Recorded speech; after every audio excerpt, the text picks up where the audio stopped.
அருட்பெருஞ்சோதி அருட்பெருஞ்சோதி தனிப்பெரும் கருணை அருட்பெருஞ்சோதி. எல்லா உயிர்களும் இன்புற்று வாழ்க, வள்ளல் மலரடி வாழ்க வாழ்க, கொல்லாவிரதம் குவளை எல்லாம் ஓங்குக, நல்லோர் நினைத்த நலம் பெறுக, நன்றி நினைத்த எல்லோரும் வாழ்க இசைந்து. உலக மக்களே, அறிவார்ந்த அன்பர்களே, ஆண்மநேய ஒருமைப்பாடுடைய அன்பர்களே, அருட்பெருஞ்சோதி ஆண்டவருடைய திருவிளையாடல்களை பார்த்து கொண்டிருக்கிறோம். இதுவரையில் 308 பதிவுகளை திருவிளையாடலை மட்டும் பார்த்துருக்கிறோம். அதாவது எபிசோடு 308 முடிஞ்சிருக்கு. இன்றைக்கி 309வது பதிவை பார்க்க போகிறோம். அருட்பெருஞ்சோதி ஆண்டவருடைய திருவிளையாடல் ஏற்கனவே பிரபஞ்சத்தில் எவ்வளவோ திருவிளையாடல்கள் நடந்திருந்தாலும் கூட கலியுகத்தினுடைய கடைசி திருவிளையாடல் 1823ஆம் ஆண்டு தொடங்கி 30/1/1874 இரவு 12 மணி வரையிலும் இறைவனுடைய திருவிளையாடல் தொடர்கிறது. ஏன் இந்த திருவிளையாடல் நடந்தது என்பதை தான் திருவற்பாவிலே பாடல்களில் இருந்து நாம் பார்த்து கொண்டிருக்கிறோம். ஒவ்வொரு திருமுறையிலிருந்தும் ஒவ்வொரு பதிகத்திலிருந்தும் ஏன் இந்த திருவிளையாடல் நடந்தது, காரணம் என்ன, ஏற்கனவே பிரபஞ்சத்தில் தோன்றிய 4 யுகங்களிலுமே தோன்றிய சமயங்கள், மதங்கள், மார்க்கங்கள் இவற்றுடைய நெறிமுறைகளை பின்பற்றி கொண்டு மக்கள் இன்றும் வாழ்ந்து கொண்டிருக்கிறார்கள். இந்த 4 யுகங்களிலுமே திரேதயுகம், துவாரி யுகம், கலியுகம், இந்த 4 யுகங்களிலுமே ஆயுள் காலம் முடிந்து அந்தந்த யுகங்களிலே தோன்றிய சமயங்களும் மதங்களும் மார்க்கங்களும் முடிவடைந்த நிலையில் இப்போ சதுர்யுகத்தில் வாழ்ந்து கொண்டிருக்கின்ற உலக மக்களுக்காக ஒரு ஆன்மீக மார்க்க வேண்டும் என்பதற்காகவே அருட்பெருஞ்சோதி ஆண்டவர் சுத்த சன்மார்க்கத்தை உருவாக்கி அதை தன் மகன் கையில் கொடுத்து உலக மக்களை எல்லாம் சுத்த சன்மார்க்கத்தில் இணைத்து உலக மக்களெல்லாம் இன்புற்று வாழ வேண்டும் என்ற ஒரே நோக்கத்திற்காகத்தான் தன் அருளால் பெற்றெடுத்த ஒரு ஆண்மகனை, செல்வப்பிள்ளை என்று பெயரிட்டு வளர்த்து கொண்டிருந்த தனது மகனை இந்த பூலோகத்தில் ஒரு தாயின் வழியாக வருவிக்க செய்தார் அருட்பெருஞ்சோதி ஆண்டவர். அப்படி நமது பிள்ளை பெருமானவர்கள் வருவிக்க உற்ற இடம் சிதம்பரம் அருகிலே மருதூர் என்ற கிராமத்திலே ராமையா பிள்ளை சின்னையம்மை அவர்களுடைய இல்லற வாழ்க்கையில் மகனாக வருவிக்க உற்றார் என்பது இறைவனுடைய காரியங்கள் நடக்க வேண்டுமென்றால் அந்த மகனை இந்த பூலோகத்திலே மக்களிடையே 51 ஆண்டுகள் நடமாட விட்டு, உலாவ விட்டு, சமயங்களிலும் மதங்களிலும் மார்க்கங்களில் பற்று கொண்டு இருக்க செய்து, அதன் பிறகு இதெல்லாம் தேவையில்லை, சுத்த சன்மார்க்கம்தான் உலக மக்களுக்கு தேவை என்ற நிலையை உலக மக்களுக்கு சொல்ல வேண்டும். அதற்காகத்தான் தனது மகனை இந்த பூலோகத்திற்கு ஒரு தாயின் வழியாக வருவிக்க செய்தார். அப்படி நமது பிள்ளை பெருமான்கள் வருவிக்க உற்ற இடம் சிதம்பரம் அருகிலே மருதூர் என்ற கிராமத்திலே ஏற்கனவே கூறியது போல ராமையா பிள்ளை சின்னையம்மை அவர்களுடைய மகன் என்பது உலகியலுக்காக ஏற்பட்ட உறவு. வருவிக்க உற்றார். தனது மகனை எப்படி ஒரு தாயின் கருவறையிலே நிலைநிறுத்தி ஒவ்வொரு காலகட்டத்திலும் எப்படி தன் மகனுக்கு அருளை கொடுத்தார் என்பதை நாம் ஏற்கனவே பார்த்துவிட்டோம்.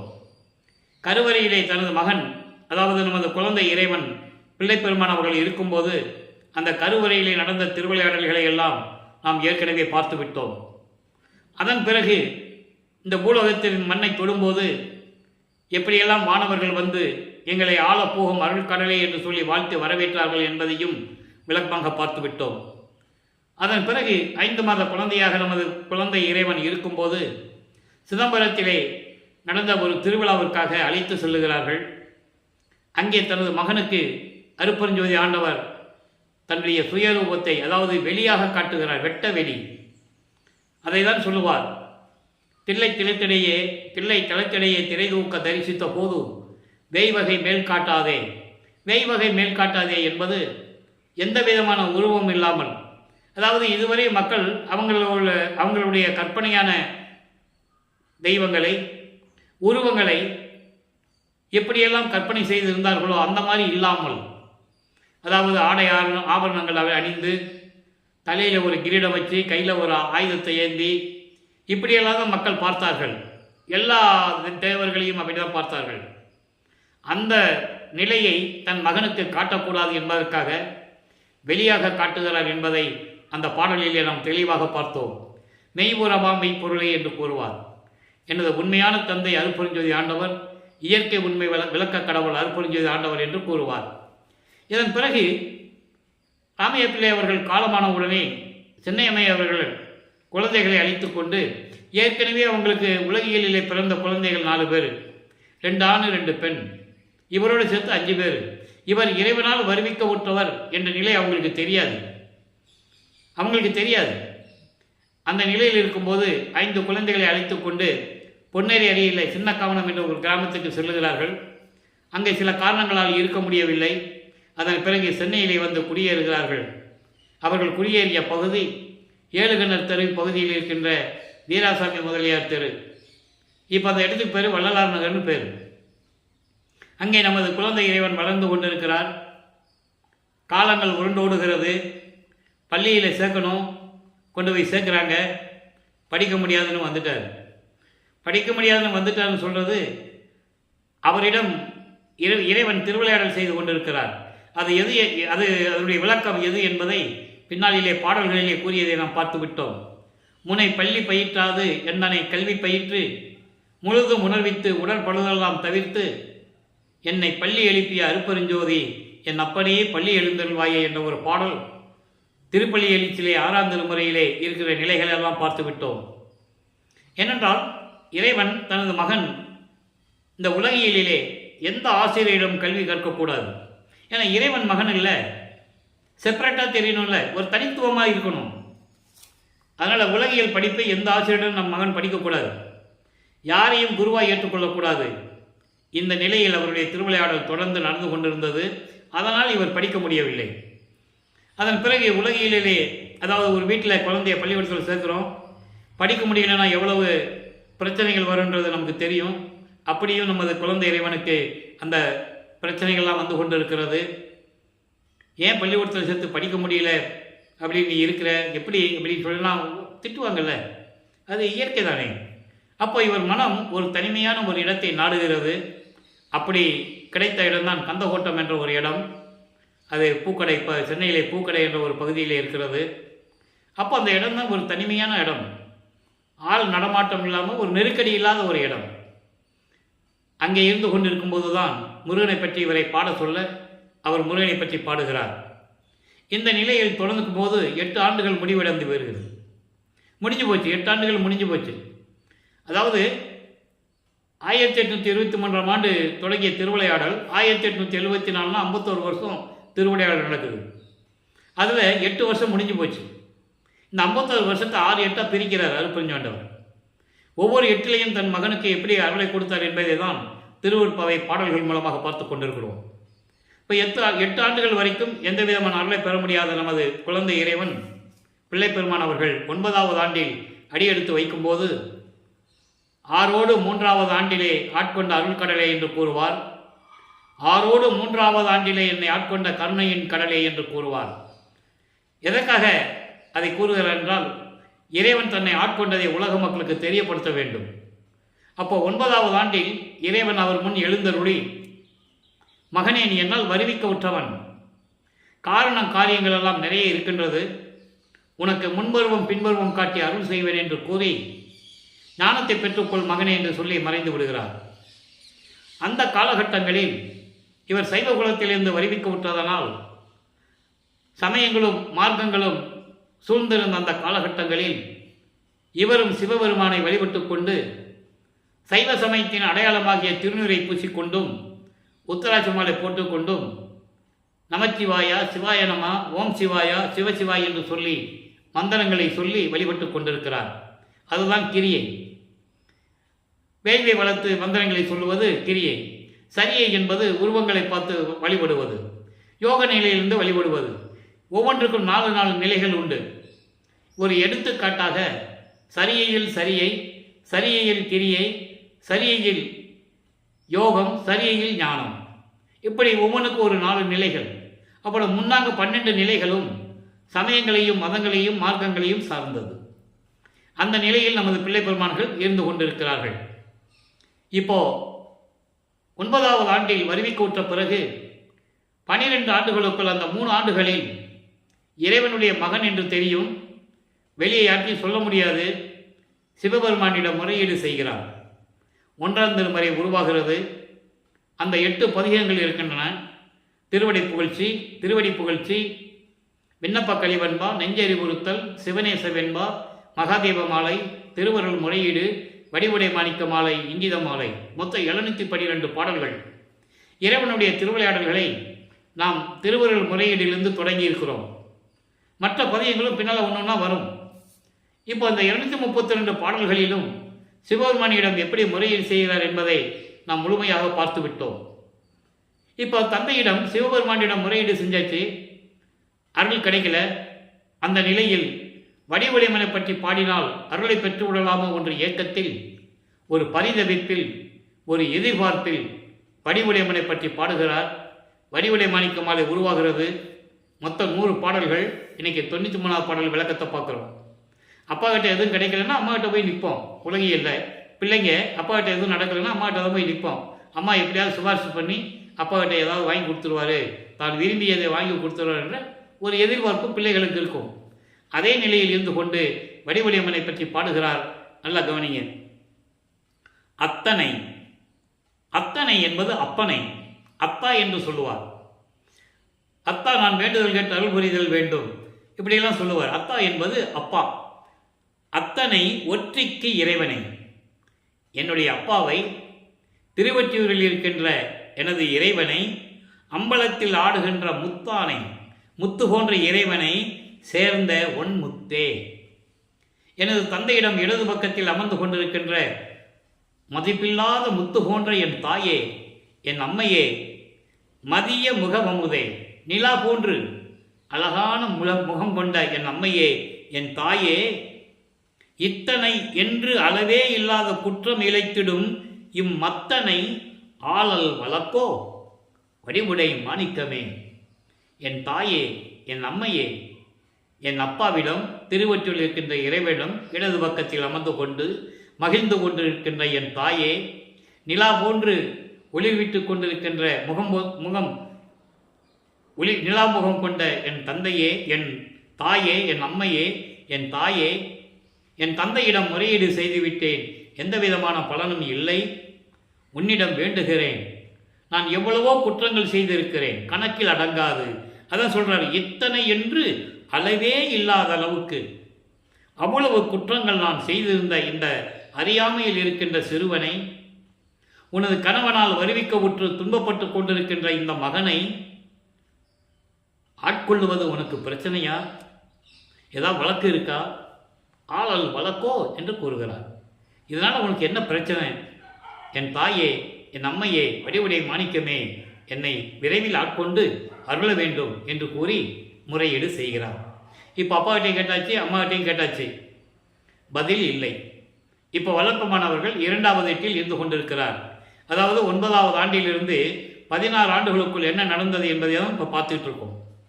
இப்போ 13வது ஆண்டில் ஞானத்தை பெற்ற பிறகு முதல் முறையாக அவர்கள் குடியிருந்த பகுதியிலிருந்து திருவொற்றியூருக்கு நமது பிள்ளை பெருமான் இவர்கள், நமது குழந்தை இறைவன் கால்வலிக்க நடந்து திருவொற்றியூருக்கு செல்லுகிறார். அங்கே தியாகராஜ பெருமானை பற்றி எப்படி முறையீடு செய்கிறார், பாடுகிறார் என்பதை நாம் 29 பதியங்களிலிருந்து விளக்கங்களை பார்த்து விட்டோம். மொத்தம் 113 பதியங்கள், 1207 பாடல்கள். முறையாக நம்ம ஒவ்வொரு பதியத்திலிருந்தும் அந்தந்த காலகட்டங்களில் எப்படி நமது பிள்ளை பெருமான் அவர்கள் இறைவனால், இறைவனுடைய திருவிளையாடல்களால் ஆட்கொள்ளப்பட்டு எப்படி நடந்து கொண்டிருந்தது என்பதைதான், அந்த உண்மைகளை பாடல்களின் விளக்கமாக நாம் பார்த்து கொண்டிருக்கிறோம். இப்போ சிவபெருமானை பற்றி பாடுறது, எந்த விதமான பலனும் இல்லை. திருமுல்லை வயலுக்கு போகிறது, அங்கே இருக்கிற சிவபெருமான் மாசிலாமணி, அங்கே உருகி உருகி பாடுறது, எந்த விதமான பலனும் இல்லை. அங்கே நல்லா கேட்பார் அவர். அந்த பாடலுடைய விளக்கங்கள்லாம் பார்த்தீங்கன்னா அப்படியே மனசு உருகும். அப்படிப்பட்ட பாடல்கள். என்னை இந்த பூலோகத்துக்கு வருவிக்க செய்துவிட்டு, உன்னை கால் வலிக்க உனது மகன் நான் நடந்து வருகிறேன். என்ன மகனே, கால் வலிக்குதா? எதற்காக வந்தாய்? எப்படி இருக்கிறேன்னு ஒரு வார்த்தை கூட கேட்காம ஊமை மாதிரி நின்றுட்டு இருக்கையே, இது ஒரு தந்தைக்கு அழகா? இது அடுக்குமா? இது நீதியா? இது முறையா? அப்படின்லாம் கேட்பார். அங்கே பதில் இருந்தால் தானே. ஏன்னா இன்னும் காலங்கள் இருக்கிறது. மகனை பக்குவப்படுத்துகிறார், அமைதியாக்குகிறார், மனதை ஒரு நிலைப்படுத்தி தனது மகனை பக்குவப்படுத்துகிறார். அதன் பிறகு திருவெளித்தாயம் என்ற ஒரு இடம் இருக்கிறது, அங்கேயும் போவார். அங்கேயும் சிவபெருமானை பற்றி பாடுவார். கந்த துணி கட்டிட்டு பாருங்க. எனக்கு ஒரு கந்த துணியை கூட, நானும் கட்டிட்டு நிற்கிறேன், வரவங்க போகிறவங்கெல்லாம் பார்க்கட்டும். பெற்ற மகனை தெருவில் விட்டு விட்டானே என்று பழிச்சொல் உன்னில் வருமே. அந்த பழிச்சொல்லுக்கும் இழிச்சொல்லுக்கும் நீ ஆளாகக்கூடாது என்பதுதான் நான் வருந்துகிறேன்.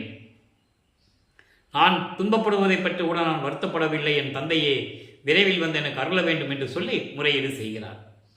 இந்த நிலைகளெல்லாம் முடிந்த பிறகு அங்கே சொல்லிட்டு வந்துடுவார், இனிமேல் திருமலை வாயிலுக்கும் திருவள்ளி தாயுக்கும் நான் போக முடியாத சாமி, எங்கள் அப்பா என்னால் நடக்க முடியல, கால் வலிக்குது அப்படின்னு சொல்லி அங்கே சொல்லிட்டு வந்துடுவார். அதுக்கப்புறம் இப்போ திருவொற்றியூரில் தான் நிரந்தரமாக இருக்கிறாரு.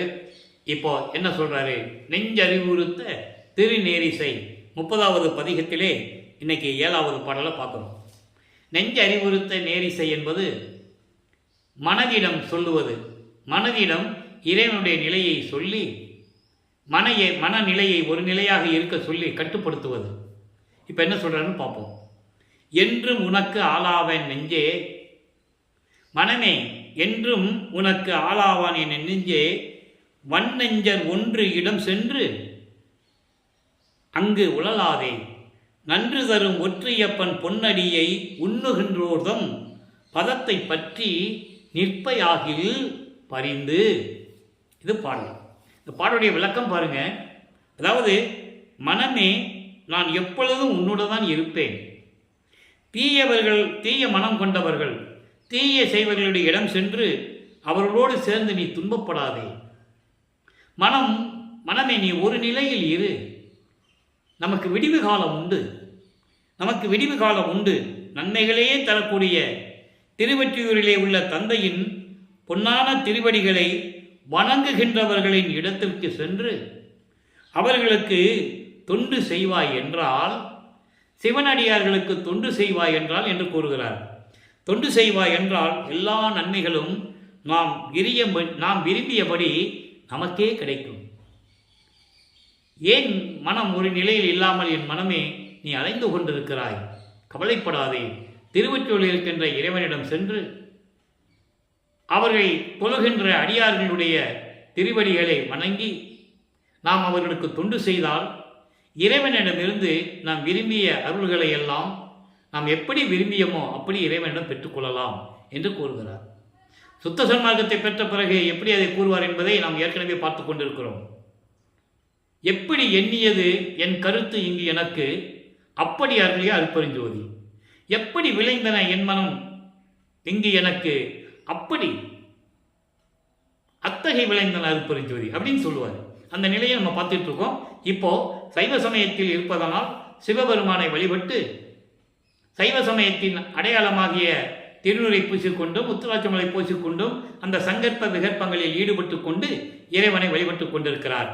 இப்போ வல்லப்பெருமானவர்கள் 2வது எட்டில் இருந்து கொண்டிருந்து இப்போ 3வது எட்டில் அடியெடுத்து வைக்கிறார். 3வது எட்டு என்பது 3/24. இதற்கிடையில் நிறைய விளக்கங்கள் இருக்கிறது.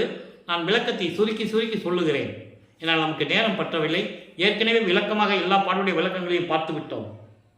இப்போ 17வது ஆண்டிலிருந்து 24 ஆண்டுகளுக்குள், அந்த 8 ஆண்டுகளுக்குள் எப்படி இறைவனுடைய திருவிளையாடல் நடந்தது என்பதை 3ஆம் திருமுறையில் இருக்கின்ற 19 பதியங்களில் இருந்தும் 235 பாடல்களில் இருந்தும் நாம் விளக்கமாக பார்த்து விட்டோம். அதனுடைய ஒரு சுருக்கம். இப்போ காட்சிகள் மாறுகிறது, ஆண்டுகள் உருண்டோடுகிறது. இப்போ நிலைமை மாறுகிறது. இப்போ இறைவன் காட்சி கொடுப்பார். தியாகராஜ பெருமான்கிட்ட போய் முறையீடு செய்யும்போது இப்போ தியாகராஜ பெருமான், அதாவது சிவபெருமான் காட்சி கொடுப்பார். காட்சி கொடுக்கிறதோ சரி, பேசுறது கிடையாது, எந்த விதமான ரியாக்ஷன் கிடையாது, அப்படியே மறைஞ்சிடுறது. இந்த நிலைகள் தொடர்ந்து கொண்டிருக்கும் போது அவருக்கு ஒரு வருத்தம் இருக்கிறது. நீங்களே நினைச்சு பாருங்க. இறைவனுடைய மகன் பூலோகத்திற்கு வருவிக்க விட்டுறது தெரியும், வெளியே யார்ட்டையும் சொல்ல முடியாது. இதுவரைக்கும் இறைவனிடமிருந்து எந்த பதிலும் இல்லை. இப்போ காட்சி கொடுக்கிறாரு, பேசுறது இல்லை. இது நடக்குமா நடக்காதா என்ற நிலையில் இருக்கும்போது மனதில் ஒரு உறுதி வருகிறது. ஏன்னா இதற்கு முன்னால் நடந்ததை விட ஒரு முன்னேற்றம். அப்போ என்ன பண்ணுறாரு, நம்ம போனாலும் இவர் பேச மாட்டேன்னு சொல்லி தூது அனுப்புவார். நாரையும் கிளிகளையும் தன்னுடைய நிலைகளை சொல்லி தூது அனுப்புவார். நாரையும் கிளியும் நாட்டூரும் தூது என்ற பதிகத்தில் இருக்கின்ற பாடலுடைய விளக்கங்களை முழுவதுமாக பார்த்துவிட்டோம். தன்னை காதலியாகவும் இறைவனை காதலனாகவும் வர்ணனை செய்து தோழியிடம் சொல்லுவது போல நாரையிடம் சொல்லி அனுப்புவார். தியாகராஜ பெருமானே, என் தலைவனே, உன்னுடைய தலைவி உன்னையே நினைத்து கொண்டிருக்கிறாள். சாப்பிட்றதில்லை, தூங்குறதில்லை, திடீர்னு பாதி நேரத்தில் எழுந்திரிச்சு உட்காந்துக்கிட்டு இங்கேயும் அங்கேயும் அலைஞ்சிக்கிட்டு இருக்கிறார். கூந்தலை முடிவதில்லை, பூ சூடுவதில்லை, அவள் முகத்தில் சந்தோஷமே இல்லை. என்னை தூது அனுப்பியிருக்கிறாள், நீ என்ன பதில் சொல்லுகிறாய் என்றெல்லாம் போய் நாரை போய் சொல்லும். ஆனால் பதில் வராது. அந்த நிலையில் இருக்கும்போது கிளிகளையும் தூது அனுப்புவார். எந்தவித பதிலும் வரவில்லை. அதன் பிறகு உலகியலிலே நடப்பது போல குரத்தி பெண்ணிடம் போய் குறி கேட்பது, ஒரு ஜோசியர்கிட்ட போய் ஜோசியம் பார்க்கிறது, இந்த நிலைகளெல்லாம் நாம் ஏற்கனவே விளக்கமாக பார்த்து விட்டோம். கடைசியாக 19வது பதிகத்திலே இவரை பார்த்து சிவபெருமான் எப்படி திரும்பி பார்க்காமல் தெருவழியாக ஓடுகிறார் என்பதையும், அவருடைய ஓட்டத்தை தன்னால் பிடிக்க முடியவில்லை என்பதையும், அந்த விளக்கங்களை எல்லாம் காதல் மாட்சி என்ற பதிகத்திலே நாம் தெளிவாக பார்த்து விட்டோம். அதோடு மட்டுமல்ல, இவர் ஓடும்போது அங்கே நிப்பாட்டி கேட்பாங்கல்ல, திருவற்றிலேயே இருக்கிறவர் அவர், அங்கே பழக்கமானவங்களும் பார்ப்பாங்க, என்ன ராமலிங்கம் திருவழியாக ஓடுறாங்கன்னு சொல்லும்போது ஏன்பா ஓடுறான்னு கேட்குறதையும், அவங்க சொல்கிறதுக்கு மறுப்பு சொல்கிறதையும், நான் இங்கே என்ன சொன்னாலும் சரி, இறைவன் மீது காதல் கொண்டுள்ளேன், அவனுடைய காதலை என்னால் கனவில் கூட மறக்க முடியாது அப்படின்னு சொல்லுகிற நிலையெல்லாம் நாம் பார்த்து விட்டோம். ஆக 24 ஆண்டுகள் வரைக்கும் வருவிக்க உற்று 24 ஆண்டுகள் வரைக்கும் எந்த விதமான அருளை பெற முடியாமல் தவித்து கொண்டிருக்கிறார் நமது பிள்ளை பெருமான் அவர்கள். இப்போ 4வது ஆண்டில் அடியெடுத்து வைக்கிறார். 25வது ஆண்டிலிருந்து 32 ஆண்டுகளுக்குள் என்ன நடந்தது என்பதை 4ஆம் திருமுறையிலிருந்து 8 பதியத்தில் இருக்கின்ற 197 பாடலுடைய விளக்கங்களை நாம் முழுமையாக பார்த்துவிட்டோம். அதனுடைய ஒரு சுருக்கம். இப்போ நமது பிள்ளை பெருமானவர்களுக்கு சுத்த சன்மார்க்கம் இருக்கிறது தெரியும். அருப்பெருஞ்சோதி ஆண்டவர் தான் தன்னை வருவிக்க விட்டவர் என்ற நிலை தெரியும். ஏன் சமயங்களிலும் மதங்களிலும் மார்க்கங்களிலும் நம்மளை இருக்க செய்தார் என்ற நிலையும் அவருக்கு தெரியும். எல்லா விளக்கங்களையும் தெளிவாக பாடலிலே பார்த்து விட்டோம். அதனுடைய ஒரு சுருக்கம். இப்போ 27வது ஆண்டு தொடங்குகிறது. அப்போ இவருக்கு கல்யாணம் பண்ணணும்னு சொல்கிறாங்க. இவர் முதல்ல முடியாதுன்னு சொல்கிறார். ஏன்னா இந்த திருவிளையாடல் மிகவும் முக்கியமான ஒரு திருவிளையாடல். பாடல்களில் இருக்கதை உலக மக்களுக்கு தெளிவாக யாரும் சொல்லவில்லை. அதனால் மக்களுக்கு தெரியவில்லை. ஒரு சாதாரண மனிதனாகவே அவரை சித்தரித்தார்கள்.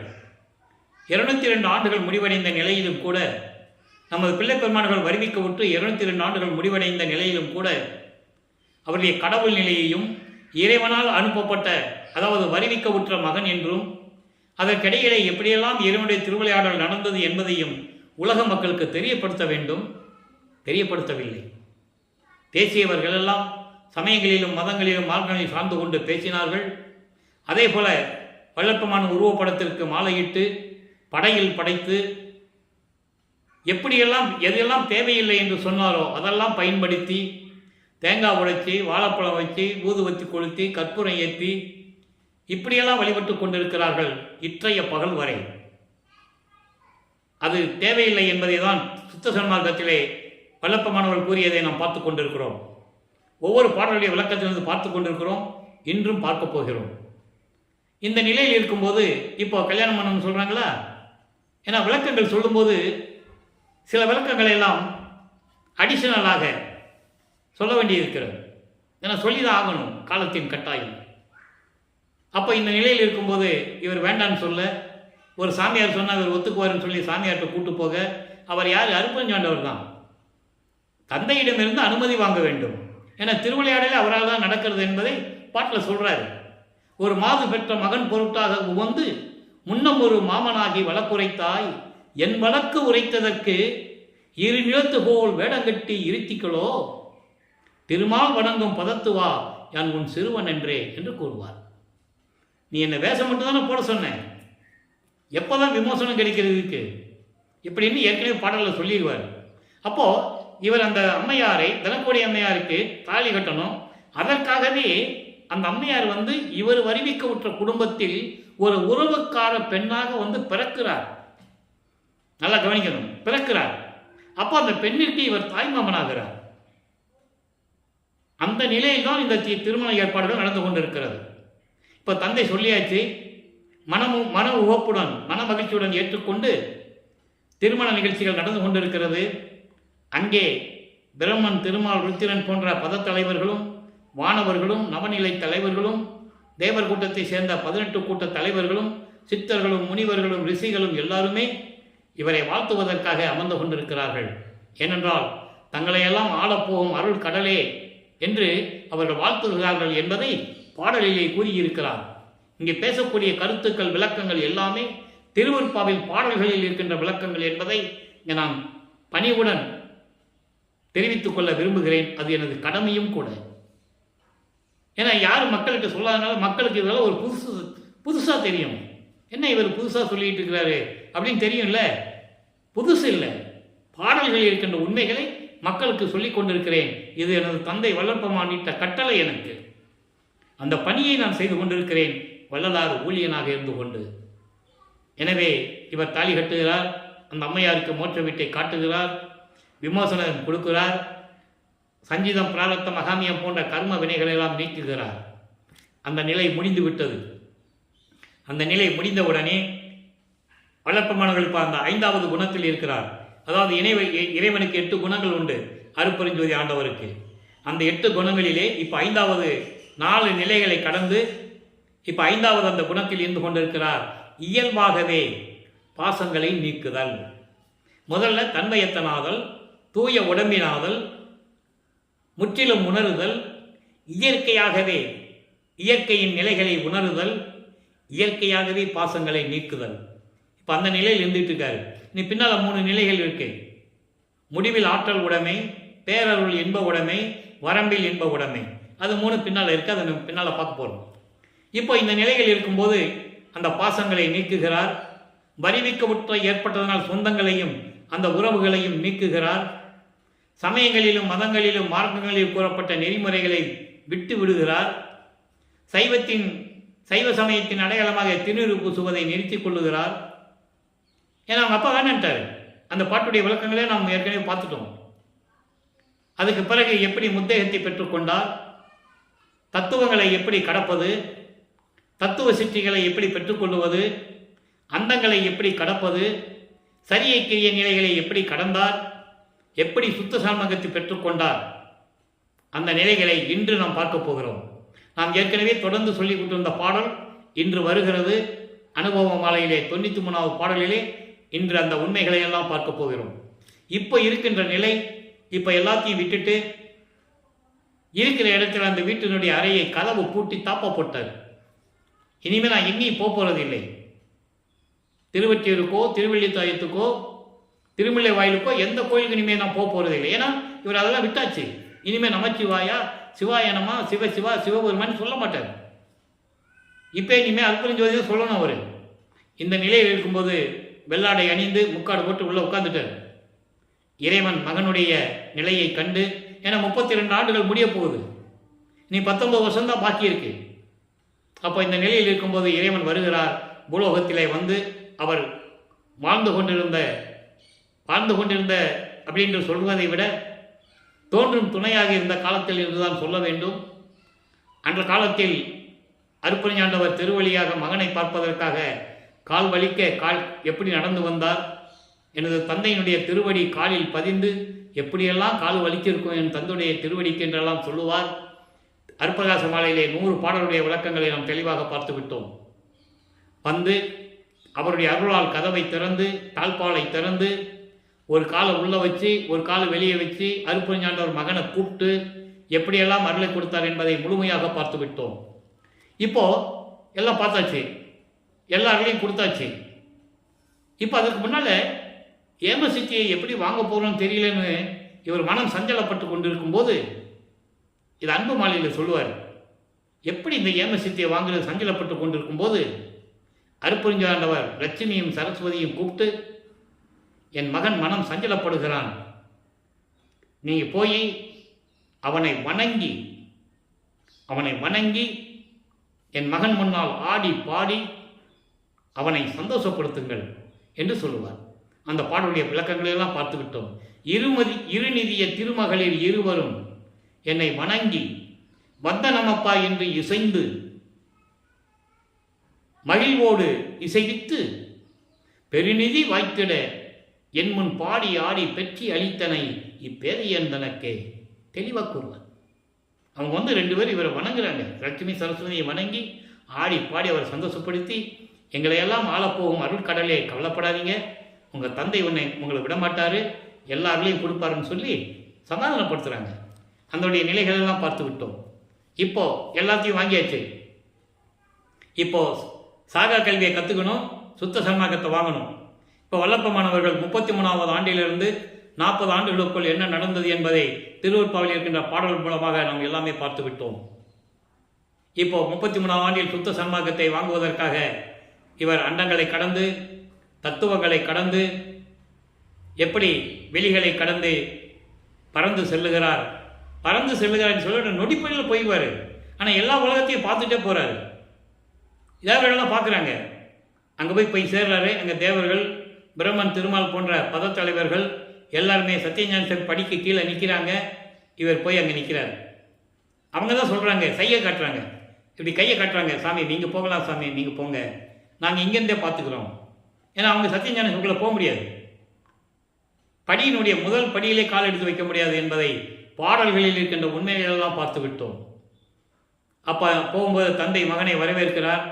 மகனே, இந்த ஆடைகள் எல்லாம் கலைந்து விட்டு, முக்காடு போட்டு தானே போகிறார், கலைந்து விட்டு புனித நீராடி புத்தாடை அணிந்து அணிகலன்கள் எல்லாம் அணிந்து மங்கள கோலத்துடன் வருவாயாக.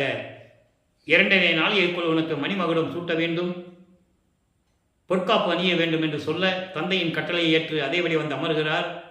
மணிமுடி சூட்டி பொற்காப்பு அணிந்து சுத்த சன்மார்க்கத்தை தன் மகன் கையில் கொடுக்கிறார். மகனை, இனிமேல் இது உன்மார்க்கம், பெற்றுக்கொள் என்று சொல்லி சுத்த சன்மார்க்கத்தை கொடுத்த பிறகு சாகா கல்வியை கற்றுக் கொடுக்கிறார். சாகா கல்வியை கற்றுக்கொள்ளுகிறார். சாகா கல்வியை கற்றுக் கொடுக்கும்போது, தந்தை தனக்கு கற்றுக் கொடுக்கும்போது, இந்த பிரம்மன், திருமால், ருத்திரன், இந்திரன்லாம் எப்படி இருந்தாங்க, தேவர்கள்லாம் எப்படி முகத்தில் கடுகடுன்னு வச்சுக்கிட்டு கோபத்தை வச்சுக்கிட்டு ஒன்றுமே புரியாமல் திகைச்சிக்கிட்டு இருந்தாங்க என்பதை பாடல்களிலே சொல்லப்பட்ட விளக்கங்களை முழுமதியாக பார்த்து விட்டோம்.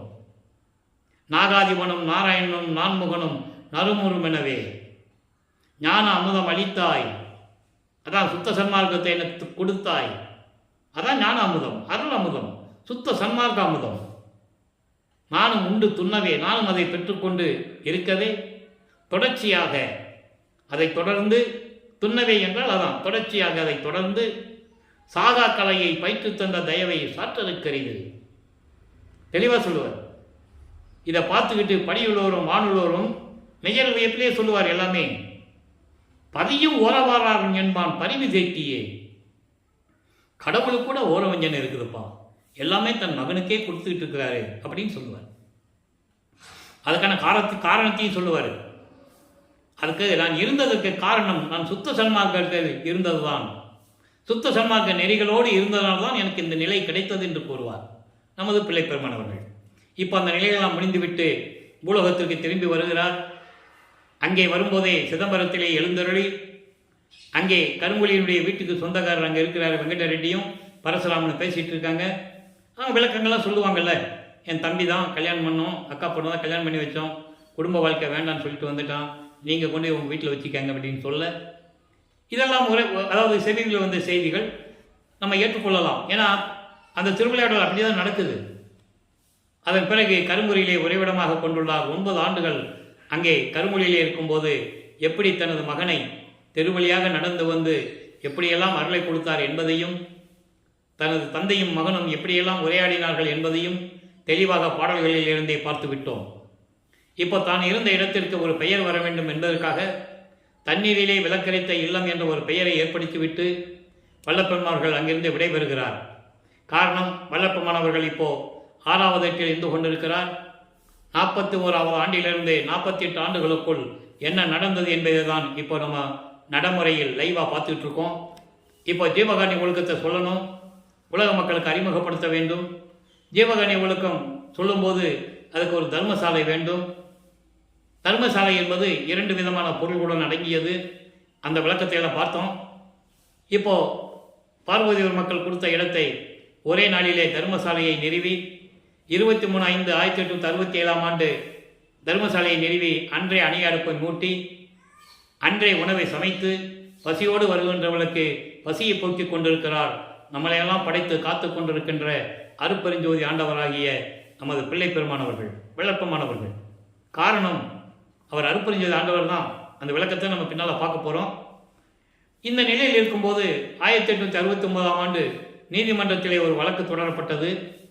ஆறுமுக நாவலார் என்ற ஒரு புலவர் தலைமையிலே வடலூரிலே ராமலிங்க பிள்ளை என்ப ஒருவர் எந்த கல்லூரியிலும் தமிழ் இலக்கணம் இலக்கியம் கற்காமல் இலக்கண இலக்கிய பிழைகளோடு சமயங்களையும் மதங்களையும் மார்க்கங்களையும் ஜாதிகளையும் சாடிக்கொண்டு பாடல்களை திருவொற்பா என்று பெயரிட்டு அதற்கை திருமுறைகள் என்று அழைத்துக் கொண்டிருக்கிறார். இது எங்களை போன்ற காலங்காலமாக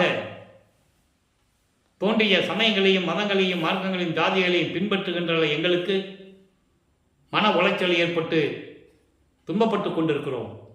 எனவே திருவொற்பாவை மறுப்பா என்று அறிவிக்க வேண்டும் என்று முத்துசாமி ஐயர் என்ற ஒரு வழக்கறிஞரின் மூலமாக ஒரு வழக்கறிஞரை நியமித்து நீதிமன்றத்திலே வழக்கு தொடர்ந்து விட்டார்.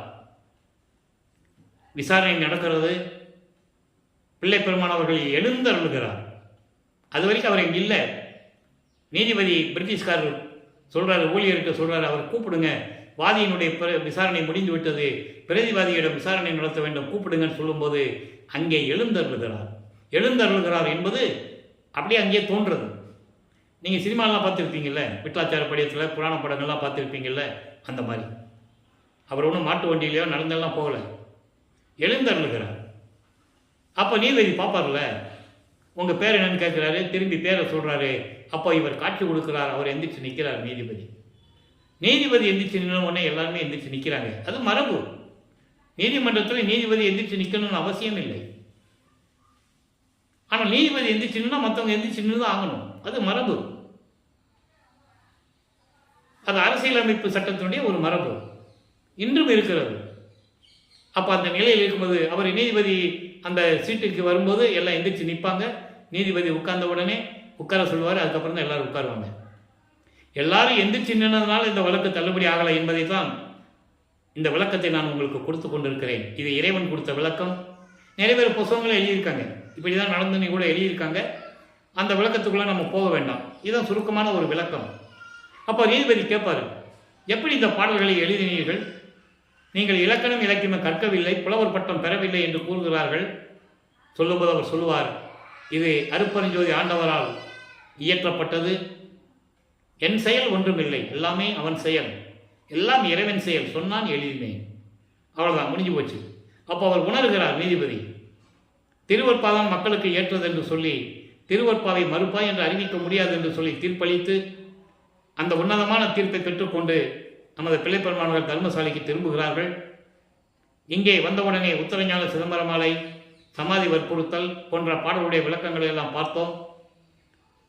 அருப்பெருஞ்சோதியினுடைய நடராஜபதி மாலை, அதை ஏன் திரும்பி திரும்பி சொல்லுகிறேன் என்றால், மக்கள் மனதிலே பதிய வைத்து விட்டார்கள். அதாவது சிதம்பரத்தில் இருக்கிற நடராஜனும் வடலூரில் இருக்கின்ற நடராஜபதியும் அருப்பெருஞ்சோதியாண்டவர் ஒன்றுதான் என்று சொல்லி மக்களிடம் பதிய வைத்து விட்டார்கள். அந்த அறியாமையை நீக்க வேண்டும். நடராஜன் வேறு, அருப்பெருஞ்சோதியாண்டவர் வேறு என்பதை தான் நடராஜபதி மாலையிலே தெளிவாக நமக்கு அருளியிருப்பார்கள். அருப்பெருஞ்சோதி நடராஜபதியே என்று கூறுவார். நடராஜன் என்பவன் சமயத்தினுடைய தலைவன். நீங்கள் சமயங்களிலும் மதங்களிலும் மார்க்கங்களிலும் பின்பற்றி கொண்டிருந்தால் நீங்கள் நடராஜனை கும்பிடலாம். நீங்கள் எப்படி வேணால் இருக்கலாம், புலால் சாப்பிடலாம், உயிர்களை கொலை செய்யலாம், உயிர் இறக்கமே கூட இல்லாமல் இருக்கலாம், உங்கள் தேவைகளை போய் அங்கே விண்ணப்பம் வைக்கலாம், திண்ணூறு பூசிக்கலாம், என்ன வேணால் பண்ணிக்கலாம். அது உங்களுடைய சுதந்திரம் என்று சொல்லுகிறார். ஆனால் சுத்த சன்மார்க்கம் என்று வந்துவிட்டால் சுத்த சன்மார்க்க நெறிகளை பின்பற்ற வேண்டும். இங்கே அருப்பெருஞ்சோதி ஆண்டவர் தான் இறைவன், இயற்கை உண்மையின் விளக்க கடவுள் என்று கூறுவார். இந்த நிலையில் இருக்கும்போது எல்லா விளக்கங்களையும் நாம் பார்த்து விட்டோம். இப்போ லைவாக பார்த்துக்கிட்டு இருக்கோம். ஞான மருந்து என்ற பதிகத்திலே 117வது பதிகத்திலே 26வது பாடல் என்று பாடலை நல்லா கவனிக்கணும். ரொம்ப அற்புதமான பாடல்கள், எளிமையான வரிகள், ஆனால் விளக்கம் மிகவும் பெரிது. நமக்கு சொல்ல இருக்க நேரம் இல்லைன்னு சொல்லி சுருக்கி சொல்லிட்டு இருக்கேன். எவ்வளவோ விளக்கங்களை சொல்ல எனக்கு மனம் விரும்புகிறது.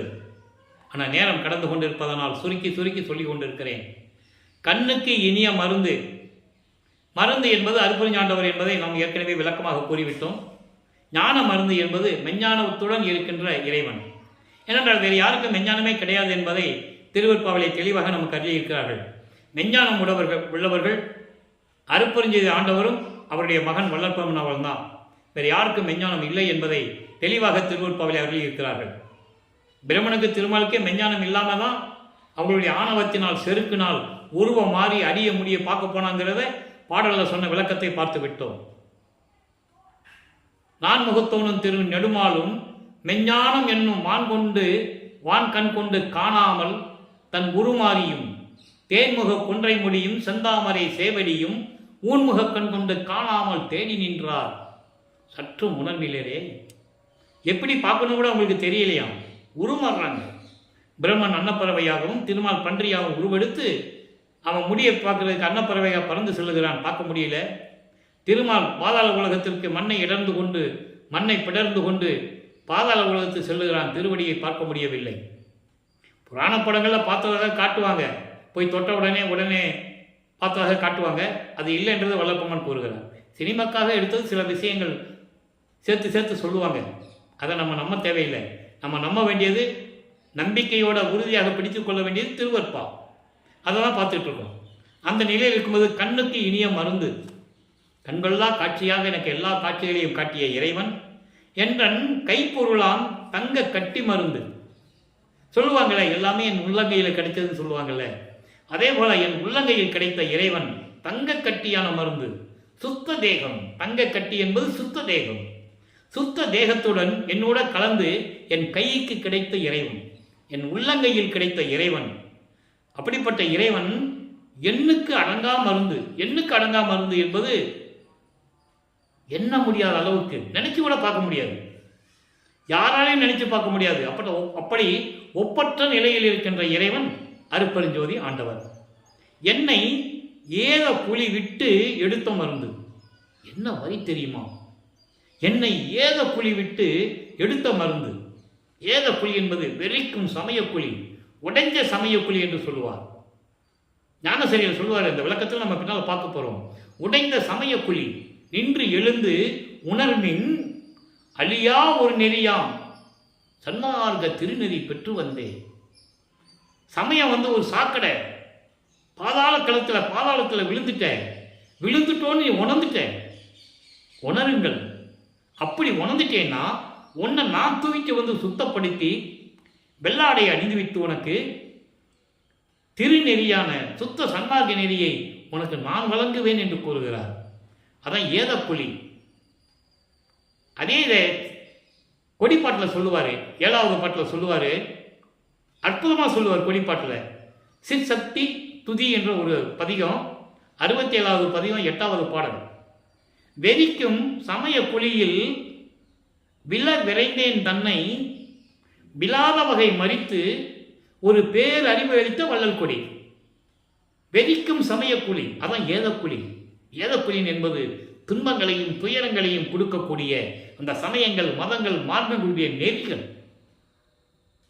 அப்படிப்பட்ட நெறிகளிலே நான் விரைந்தேன் தன்னை. இதுதான் உங்களுக்கு நினைச்சிட்டு இருந்த பொழுது என்னை அந்த குழியிலிருந்து மீட்டு வந்து மறித்து தூக்கி எடுத்து அறியாமையிலிருந்து நீக்கி பேரறிவு அளித்த வள்ளல் கொடி. பேரறிவு என்பது சுத்த சன்மார்க்க அறிவு, ஞான அறிவு, மெஞ்ஞான அறிவு. அதை கொடுத்து என்னை தூக்கி எடுத்த எனது இறைவன் அருட்பெருஞ்சோதி ஆண்டவர் என்ற நிலையை தெளிவாக இந்த பாடலிலே கூறியிருக்கிறார்கள். அடுத்து பாருங்க, ஒரு அற்புதமான பாடல். எல்லா பாடலும் அற்புதமான பாடல் தான்.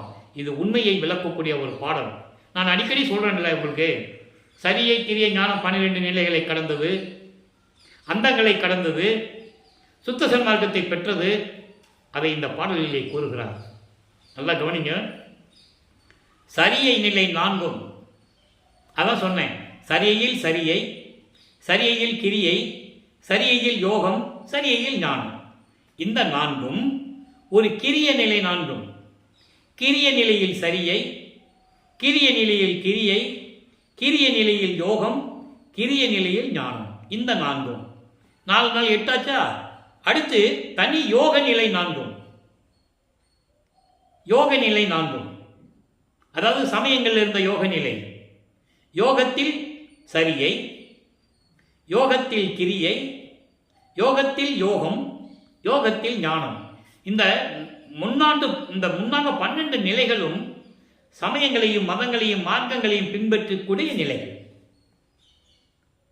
அதை சுத்த சன்மார்க்கத்தை வாங்கும்போது இதெல்லாம் நான் கடந்தேன்னு சொல்லிட்டேன். அதான் சொல்றாரு, தனி யோக நிலை 4 தனித்தனியாக கண்டு அறிந்தேன். இதை அங்கே சொல்லுவார், சின்னம்பிடி பதியத்தில் சொல்லுவார். பன்மார்க்கம் கடந்தேன் என்று சின்னம்பிடி. பன்மார்க்கம் என்பது இந்த பழைய மார்க்கம், இந்த நிலைகளை சொல்றாரு. அதுக்கு பிறகு 12 மேல் நின்று சின்னம்பிடி. 12 மேல் அப்படின்பது 13வது நிலை. அதான் திரியோதச நிலை. அதை நம்ம அருப்பறிஞ்சது அகவலை நீங்க படிக்கலாம். சுத்த சன்மார்க்கம் என்று சின்னம்பிடி, சத்தியம் சொல்லுகிறோம் என்று சின்னம்பிடி. சொல்லுகிறோம், சொல்லுகிறேன் என்று சொல்ல மாட்டாரு, சொன்னார்னு சொல்ல மாட்டாரு. எங்க அப்பாவும் நானும் சேர்ந்து சொல்றேன்னு சொல்றாரு. அற்புதமான பாடல்கள் எல்லாம் உண்டு நண்பர்களே. இப்போ இந்த நிலையெல்லாம் கடந்தது சொல்லிட்டாரா? அடுத்து பாருங்க, உரிய சிவஞான நிலை 4. சிவஞான நிலை 4 அப்படின்னா ஞானத்தில் ஞான சரியை, அதான் மரணமில்லா பெருவாழ்வு, அங்கதான் தொடங்குகிறது. ஞான கிரியை, ஞானத்தில் யோகம், ஞானத்தில் ஞானம்.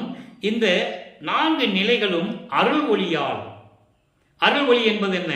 அருப்பெருஞ்சோதி ஒளியால். அருப்பெருஞ்சோதி அந்த அருள் ஒளியால் ஒன்றாக அறிந்தேன். அந்த 12 நிலைகளும் ஒரே நேரத்தில் முடிச்சு போச்சு, நான் அதை பார்த்துட்டேன். ஆனால் இந்த 4 நிலைகள் மட்டும் ஒன்றாக என்னால் அறிய முடிஞ்சது. அருப்பெருஞ்சோதியினுடைய அருள் ஒளியால் ஒன்றாக அறிந்தேன், மேல் உண்மை நிலை பெற்றேன். இப்போ இந்த 4 நிலை கடந்து போனாதான் மேல் உண்மை நிலை என்பது கடவுள் நிலை அறிந்து அம்மயமாகக்கூடிய நிலை 16வது நிலை. 13 ஞான சரியை, 14 ஞான கிரியை, 15 ஞானத்தில் யோகம், 16 ஞானத்தில் ஞானம். அதுதான் மேல் உண்மை நிலை பெற்றேன். சொல்லிட்டாரா? கடவுள் நிலை அறிந்து அம்மயமாகிவிட்டேன், பெற்றேன். அடுத்து சொல்வார் பாருங்க, அரிய சிவ சித்தாந்தம். அதாவது சமயங்களிலும் மதங்களிலும் மார்க்கங்களில் இருக்கும்போது சித்தாந்தம், வேதாந்தம், கலாந்தம், யோகாந்தம், இந்த 6 அந்தங்களை சொல்லுவார். சுத்த சன்மார்க்கத்தை பெற்ற பிறகு அந்த சுத்தன்ற வார்த்தையை முன்னால் போட்டுருவார். அப்போ அதனுடைய தீய குணங்கள்லாம் மாறிடுது. தீய குணங்கள், தீய செயல்களெல்லாம் அங்கிருந்து மாறிடுது. அதனால் சுத்த சித்தாந்தம், சுத்த வேதாந்தம் முதல் 6 அந்த நிலைகளும் அறிந்தேன். சொல்லிட்டாரா? 6 அந்த நிலைகளையும் அறிந்தேன். அங்கே சமயங்களிலும் மதங்களிலும் மார்க்கங்களில் இருக்கும்போது 4ஆம் திருமுறையில் சொல்லுவார், கலாந்தம் முதல் வேளாந்தம் முதல் எல்லாம் தெரிஞ்சுக்கிட்டேன்னு சொல்லுவார். சுத்த சன்மார்க்கத்தை பெற்ற பிறகு அதுக்கு முன்னால் சுத்தம் என்னும் ஒரு வார்த்தை போடுவார். அங்கே சொல்லும்போது சிவபெருமான் தலைவன், இங்கே சொல்லும்போது அருப்பெருஞ்சோதி ஆண்டவர் தான் தலைவன் என்ற நிலையை நீங்கள் புரிந்து கொள்ள வேண்டும். அப்போ எல்லா 6 அந்த நிலை அறிந்தேன், அதற்கு அப்பால் நின்று ஓங்கும். இந்த சரியை கிளிய 12 நிலைகளை கடந்து, இந்த அந்தங்களை கடந்து, அதுக்கு மேலே இருக்குது இல்லை, அப்பால் நின்று விளங்கக்கூடிய பெரிய சிவ அனுபவம், பெரிய சிவ அனுபவம், சுத்த சிவானந்த அனுபவம். அந்த நிலையில் இருக்கிறது தான் அங்கே சத்தியஞான சபை இருக்கின்ற நிலை. அந்த சுத்த சிவ அனுபவத்தால் சமரச சன்மார்க்கம் பெற்றேன். சமரச சுத்த சன்மார்க்கம் பெற்றேன்.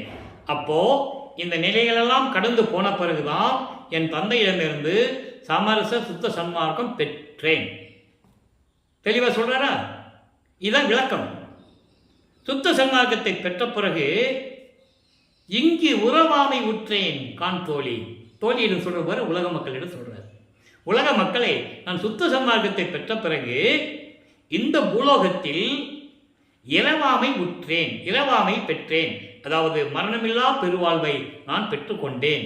ஏனென்றால் சமரச சுத்த சன்மார்க்கத்தை பெற்றதனால் நான் மரணமில்லா பெருவாழ்வை பெற்றுக்கொண்டேன். அதனால தான் உலக மக்களுக்கு சொல்றாரு, ஞானசரியில சொல்றாரு முதல் பாடல்ல, நினைந்து நினைந்து உணர்ந்து உணர்ந்து நெகிழ்ந்து நெகிழ்ந்து அன்பு நிறைந்து நிறைந்து ஊற்றலும் கண்ணீர் அதனால் உடம்பு நனைந்து நனைந்து.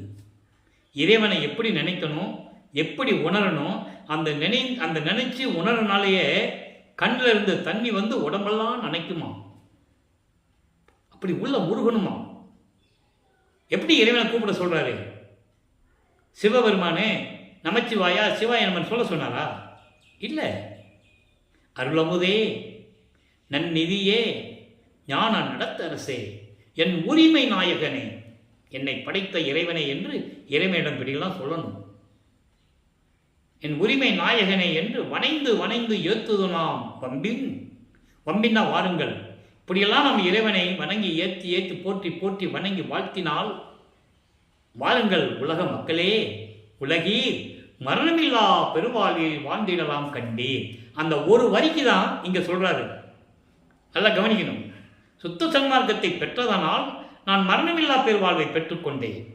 அப்போ உலக மக்களே, நீங்களும் சுத்த சன்மார்க்கத்தில் வந்துவிட்டால் உங்களுக்கும் மரணமில்லா பெருவாழ்வு உண்டு. இதை புனைந்துரையேன் பொய் புகழேன். இது உங்ககிட்ட கட்டுக்கதை மாதிரி நான் சொல்லலை, வேணும்னு கற்பனையாக சொல்லலை, பொய்யாவும் சொல்லலை, சத்தியமே சொல்லுகின்றேன். பொற்சபையில் சிற்சபையில் புகுந்தருணம் இதுவே.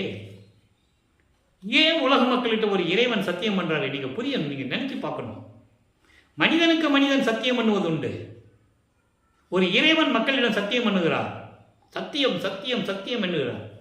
ஒரு தாய் தந்தை, உங்கள் உறவு, உங்கள் ஆப்தர்களால் செய்யப்பட்ட உதவி எவ்வளவோ அதை விட கோடான கோடி பங்கு கிடைக்கும் சித்தி வளாகம் வந்தால். இது சத்தியம் சத்தியம் சத்தியம் என்கிறார். மக்களிடம் ஏன் சத்தியம் செய்கிறார்? மக்கள் அறியாமையில் இருந்து கொண்டிருக்கிறார்கள். உண்மை கடவுள் யார் என்று தெரியாமல் இருந்து கொண்டிருக்கிறார்கள்.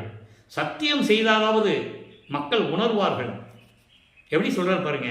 சத்தியம் செய்து விட்டால், நாம் மக்களிடம் சத்தியம் செய்து விட்டால் மக்கள் நம்புவார்கள், உணர்வார்கள் என்ற நோக்கத்தில் தான் மக்களிடம் இறைவனே சத்தியம் செய்கிறார் என்பதை நான் பதிவு செய்ய கடமைப்பட்டிருக்கிறேன். அவ்வளவு விளக்கங்கள் திருவருட்பாவில உண்டு. அப்போ இரவாமை விட்டேன்னு சொல்லிட்டாரா? அப்போ உலக மக்களை கூப்பிடுறாரு. நீங்களும் வாங்க உலக மக்களை சுத்த சன்மார்க்கத்தில் சேர்ந்துக்காங்க அப்படின்னு கூப்பிடுறாரு. இந்த நிலையை வரம்பில் வியப்பு என்ற ஒரு தளத்திலே கூறியிருப்பார். 38வது பதிகம் 6ஆம் திருமுறையிலே இந்த வரம்பில் இன்ப உடைமைன்னு சொல்லியிருப்பேன். இறைவனுடைய 8வது குணாதான். அதுக்கு ஒரு விளக்கம் தரணும். வரம்பில் வியப்பு என்பது கடவுளுடைய பேராற்றலை வியந்து உலக மக்களுக்கு சொல்லுவது. அப்ப நம்ம அந்த நிலையில் நாம எப்படி இருக்கிறோம்னு அவர் சொல்றார். அதான் வரம்பில் இன்ப உடைமை. வரம்பில் வியப்பு என்பது இறைவனுடைய அருளாற்றல், இறைவனிடந்து பெற்ற ஆற்றல், அதை வியந்து சொல்லுவது. அந்த இன்பத்தினுடைய நிலை எப்படி இருக்கும்? அதிலே 2வது பாடல் நல்ல கவனிங்க. இதில் எல்லாமே இருக்கும். பிரபஞ்சத்தின் உண்மைகள் இருக்கும், ஏற்கனவே பிரபஞ்சத்தில் நடந்த நிகழ்ச்சிகள் இருக்கும், இப்போ என்ன நடந்துகிட்டு இருக்குன்னு இருக்கும். நல்லா கவனிக்கணும். மண் பதை வகுக்கும் பிரம்மர், நாரணர்கள் மற்றும் ருத்திரர்கள் முன்ன 9 கோடி தலைவர்கள் ஆங்காங்கே குறு பெருந்தொழில் பல இயற்றி இன்புற சிறிதே கடை கணித்து அருளி. இது வரைக்கும் ஒரு விளக்கம் சொல்றேன், அதுக்கு பின்னால பார்ப்போம். அதாவது ஏற்கனவே பிரபஞ்சத்தை இயக்கிக் கொண்டிருந்தவர்கள் 5 தொழில்களையும் செய்து கொண்டு, படைக்கும் தொழில் பிரம்மன், காக்கும் தொழில் திருமால், அழிக்கும் தொழில் ருத்திரன், மறைப்பு கொடுக்கக்கூடிய தொழில் மகேஸ்வரன். நன்மை எது தீமை எதுன்னு தெரியாம உலக மக்கள் மறைப்பு நிலையில் இருந்துகிட்டு எப்படி துன்புறுகிறாங்க, அந்த நிலை அது. அருள் பக்குவத்தை கொடுப்பது சதாசிவம். இப்ப இந்த 5 பேர்களும் உலகிலே உயிரினங்களை படைத்து, திருமால் அதை காத்து, ருத்திரன் அதை அழித்து, மகேஸ்வரனும் சதாசிவனும் மறைத்தும் அருளையும் கொடுத்து கொண்டிருக்கின்ற அந்த நிலைகள் எல்லாம் செய்து கொண்டிருந்த, முன்னாளில் செய்து கொண்டிருந்த என்பது 9 வகையான தலைவர்கள். அதான் நவநிலை தலைவர்கள் என்று சொல்லுவார். 9 கோடி என்பது 9 வகையான. இதுக்கு நீங்க இன்னொரு விளக்கம், இது எப்படி இவரால் சொல்ல முடியும் நீங்க நினைச்சீங்கன்னா அதற்கான உதாரணங்கள் நிறைய இருக்கு. 6 கோடி அந்தங்கள் என்று சொல்லுவார். 6 கோடி அந்தங்கள் என்று சொல்லுவார். 6 கோடி பிண்ட துரிசுகள் என்று சொல்லுவார். அப்படி அல்ல, 6 வகையான அந்தங்கள்: கலாந்தம், யோகாந்தம், போதாந்தம், நாதாந்தம், வேதாந்தம், சித்தாந்தம். இந்த 6 வகையான அந்தங்கள் என்று சொல்வதை தான் 6 கோடி அந்தங்கள் என்று சொல்லுவார். அதே போல 6 கோடி பிண்ட துரிசுகள் என்று சொல்லுவார். பிண்ட துரிசுகள் என்பது காமம், குரோதம், லோபம், மோகம், மதம், ஆச்சரியம். ஆக இங்கே கோடி என்பது 6 வகையான தலைவர்கள். அவர்கள்தான் 9 கோடி என்பது 9 வகையான தலைவர்கள். 9 வகையான தலைவர்கள் என்பது நவநிலை தலைவர்கள். இந்த நவநிலை தலைவர்கள் எல்லாம் இறைவனுடைய அருளாற்றுக்கு கீழ் நிலையில் இருக்கின்றவர்கள். இவர்கள் கடவுள் நிலையில் இல்லாதவர்கள். கடவுளுடைய கடைக்கண் பார்வையால் அருளை பெற்றுக்கொண்டு குறு தொழில் பெருந்தொழில் செய்து கொண்டிருந்தவர்கள். சின்ன தொழில், பெரிய தொழில், 5 தொழில்களை செய்து கொண்டிருந்தவர்கள் பெரிய தொழில் செஞ்சிட்டு இருந்தவங்க. குறுந்தொழில் என்பது சின்ன சின்ன தொழில்களை செய்து கொண்டிருந்தவர்கள். இவர்கள் எல்லாம் இறைவனுடைய கடைக்கண் பார்வையால் அருளை பெற்று இந்த தொழில்களை செய்து கொண்டிருந்த இவர்கள் இலங்கும் ஓர் இறைவன். கடைக்கண் பார்வையால் இவங்களுக்கு சிறிதளவு அருளை கொடுத்துவிட்டு விளங்கி கொண்டிருக்கின்ற இறைவன், இந்த பிரம்மன், திருமால், ருத்திரன், மகேஸ்வரன், சதாசிவம் போன்ற இந்த 9 வகையான நவநிலை தலைவர்கள் எல்லாம் இறைவனுடைய கடைக்கண் பார்வையால் அருளி. ஏன் கடைக்கண் பார்வையை அருளினார்னா அவங்க தவம் இருக்கிறாங்க. அந்த அணுக்கள் அருள் வேணும், தவம் இருக்கிறாங்க. அதை ஒரு பாடலிலே சொல்லுவார்: வான் இருக்கும் பிரம்மரும் நாரணரும் பிறரும், அதோடு சேர்த்து அருகர், புத்தர் போன்ற மத தலைவர்கள் என்று சொல்லுவார். பேர் வச்சே சொல்லுவார். அதை சொல்லுவதற்கு இந்த வள்ளலார் ஊழியனுக்கு எந்த விதமான பயம் கிடையாது. உறுதி நிலையிலிருந்து கூறுகிறேன். அருகர் என்பது இறைவனால் அனுப்பப்பட்ட தூதுவர்கள். இறைவனுடைய தூதுவர்களை அனுப்பி இங்கே இறைவனுடைய அருளை பெற்று உபதேசம் செய்தவர்கள். அவர்தான் அருகர்கள். அது மகாவீரர் கூட அந்த லிஸ்டில் வருவார். மகாவீரர், ஜீசஸ், நபிகள் நாயகம் அவங்க சொன்ன உரைகள்லாம் பெரிய பெரிய சொற்பொழி. அந்த உரையெல்லாம் மக்கள் கேட்டுக்கொண்டிருந்தார்கள். இவர்கள் புத்தன் மத தலைவன், தாயுமானவன் மத மார்க்கத்தை சேர்ந்தவர். தெளிவாக கூறுகிறார். இங்கே சுத்த சன்மார்க்க மேலே எழுதிட்டு தாய்மானை பற்றி புகழ்ந்து பேசிட்டு இருப்பாங்க. பேசட்டும், அது அவங்களுடைய உரிமை. ஆனால் சுத்த சன்மார்க்கத்துக்கு வந்து விட்டால் சுத்த சன்மார்க்கத்தை பற்றி தான் பேசணும். நீங்கள் தேவாலயம் திருவாசகம் முற்றோத்தல் பண்ணுற இடத்துல போய் திருவருட்பா பற்றி பேச முடியாது. ஆனால் திருவருட்பா முற்றோத்தல் பண்ணும்போது தேவாலயத்தின் திருவாசகத்தையும் பேசுவாங்க. இதை ஏன் இந்த வள்ளலார் ஊழியர் கூறுகிறார் என்றால் ஒரு ஆதங்கம். சுத்த சன்மார்க்கத்தை தனிமைப்படுத்த வேண்டும். சுத்த சன்மார்க்கத்தை தனி நிலை என்று உலக மக்களுக்கு தெரியப்படுத்த வேண்டும். நீங்கள் வேலை பாருங்க, நான் போய் சொல்லலை. தேவாலயம் திருவாசகம் முற்றோத்தல் பண்ணுறாங்கல்ல, திருமுறைகள்லாம் முற்றோத்தல் பண்ணுறாங்க, அங்கே போய் பாருங்க. திருவருட்பா பற்றி ஒரு வரி கூட வராது. ஆனால் இங்கே சுத்த சன்மார்க்க மேடையில் இருந்து கொண்டு தேவாரத்தை சொல்லுவாங்க, திருவாசகத்தை சொல்லுவாங்க, திருமந்திரத்தை சொல்லுவாங்க, தாய்மானவனை பற்றி சொல்லுவாங்க. அதையெல்லாம் வல்லப்பமான் தெளிவாக கூறிவிட்டார். மாதிரி நேற்று பாடல்களிலே பார்த்து விட்டோம். சமயங்களாலும் மதங்களாலும் தோன்றப்பட்டெல்லாம் சாத்துற குப்பைகள் நேற்றை பார்த்துட்டோம். ஏன் அதை சொன்னார்ன்றது நீங்கள் புரிஞ்சுக்கணும். ஏன் அவ்வளவு வலிமையாக கடுமையாக சொல்கிறார்? அதை மக்களுக்கு தெரியப்படுத்த வேண்டும், மக்களை நெறிப்படுத்த வேண்டும், மக்களுக்கு சுத்த சன்மார்க்கம் தெரியப்படுத்த வேண்டும். அதுதான் சுத்த சன்மார்க்கத்தின் நோக்கம் என்பதை வல்லற்பமான் நம்மளை படைத்து காத்து கொண்டிருக்கின்ற இறைவனே சொல்லுகிறார். அவருக்கு தெரியாதா? அவரே கூறுகிறார். அதான் இங்கே சொல்றாரு. இப்படி 9 கோடி தலைவர்கள், இந்த 9 வகையான தலைவர்கள் ஆங்காங்கே சிறிய தொழிலும் பெரிய தொழிலும் செய்கின்றது யாரால? இறைவனுடைய கடைக்கண் பார்வையால், இறைவனுடைய கடைக்கண் கணுத்தி அருளி. சும்மா ஓரளவுக்கு தான். அதான் சொல்லுவாருங்க, புத்தன் போன்ற மத தலைவர்கள் எல்லாம் இறைவனுடைய அருள் ஒளியால் சிறிதளவு பெற்றுக்கொண்டு இந்த வானகத்திற்கும் வையகத்திற்கும் மனம் போனபடி திரிந்தவர்கள். விளையாடான் என்ற சிறுபிள்ளை கூட்டம் என்று சொல்லுவார். அதாவது சின்ன குழந்தை, விளையாடாத குழந்தை என்னது? கை குழந்தை. கை குழந்தைக்கு தான் விளையாட தெரியாது. அந்த மாதிரி நிலையில் இருக்கின்றவர்கள் இறைவனுடைய அருளை சிறிதளவு பெற்றுக்கொண்டு குறுந்தொழிலும் பெருந்தொழிலும் செய்து கொண்டிருந்தவர்கள் இங்கே சொல்றார். அப்படிப்பட்ட இறைவன் அன்பு எனும் குடிசை, என்னுடைய அன்பு எனும் இன்று, அப்படிப்பட்ட இறைவன் இன்று அடியேன் அன்பு என்னும் குடிசையினுள் நுழைந்தனன். அஞ்சோ அவனை தடுப்பவர் யார்? அவன் தன்னை தடுப்பவர் யார்? மறுப்பவர் யார்? என் தந்தையை யாரால் தடுக்க முடியும்? ஏன் உன் மகனுடைய போய் கலந்து கொள்கிறாய் என்று யாரால் சொல்ல முடியும்? நான் அதற்காகவே வறுமைக்க உற்றவன். சுத்த சன்மார்க்கத்தை உலகத்தில் மக்களிடம் சொல்ல வேண்டும். சுத்த சன்மார்க்கத்தை உலக மக்களை எல்லாம் இணைக்க வேண்டும். உலக மக்கள் எல்லாம் ஒரே மார்க்கத்தில் இருந்து கொண்டு அருப்பெருஞ்சோதி ஆண்டவர் தான் ஜோதி வடிவில் இருக்கிறார் என்ற தன்மையை ஏற்றுக்கொண்டு ஒரே இறைவன் என்ற நிலையில் இருக்க வேண்டும். இன்புற்று வாழ வேண்டும். மரணமில்லா வாழ்வில் இருக்க வேண்டும் என்ற நோக்கத்திற்காக நான் வருவிக்க விட்டேன். அப்படி இருக்கும்போது என் தந்தை என்னோடு கலந்து கொண்டால், என் அன்பு என்னும் குடிசையில் நுழைந்து விட்டால் அதை யாரால் தடுக்க முடியும்? யாரால் மறுக்க முடியும்? யாராலையும் மறுக்கவும் முடியாது, தடுக்கவும் முடியாது. ஆக இந்த நிலையில் இறைவனுடைய திருவிளையாடல் நடந்து கொண்டிருக்கிறது. நான் ஏற்கனவே கூறியது போல அன்பர்களே, நம்ம கூட, அதாவது நம்ம சொல்லக்கூடிய விளக்கங்கள், இந்த வள்ளலார் ஊழியன் சொல்லக்கூடிய விளக்கங்கள் எல்லாமே திருவருட்பாவில் இருக்கின்ற விளக்கங்கள் என்பதை தவிர கற்பனையாகவோ கட்டுக்கதையாகவோ சொல்லுவதில்லை. இங்கே கூறப்படுவதெல்லாம் உண்மை, சத்தியம், இறைவன் மீது சத்தியம். அதை நீங்கள் புரிந்து கொள்ள வேண்டும். இப்படியெல்லாம் இறைவனுடைய திருவிளையாடல் நடந்து கொண்டிருக்கிறது. ஆக மக்களே, இன்று பார்த்த இறைவனுடைய திருவிளையாடலில் உங்களுக்கு நிறைய விளக்கங்கள் கிடைத்திருக்கும் என்று நான் எண்ணுகிறேன். இந்த நிலையில் நீங்களும் சுத்த சன்மார்க்கத்தில் இணைந்து ஜோதி வடிவில் இருக்கின்ற அருப்பெருஞ்சோதி ஆண்டவரை அருப்பெருஞ்சோதி அருப்பெருஞ்சோதி தனிப்பெருங்கனை அருப்பெருஞ்சோதி என்ற மகாமந்திரத்தை சொல்லி சைவ நிலையில் இருந்து கொலையும் புலையும் தவிர்த்து, ஏன்னா பெரிய காரியம்தான், உயிர்களை கொன்று அந்த நாறுகின்ற பிணத்தை நம் உணவுக்கு எடுத்துக்கொள்ளக்கூடாது.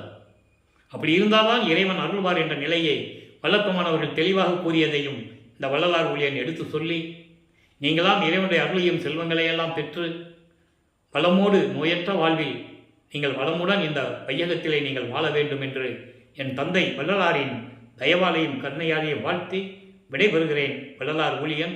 மீண்டும் நாளை சந்திப்போம். நன்றி, வணக்கம். அருப்பெருஞ்சோதி அருப்பெருஞ்சோதி தனிப்பெருங்கருணை அருப்பெருஞ்சோதி. நாளையும் இறைவனுடைய திருவிளையாடல் தொடரும். கண்டு மகிழ்ந்து இறைவன் அருளை பெற்றுக்கொள்ளுங்கள்.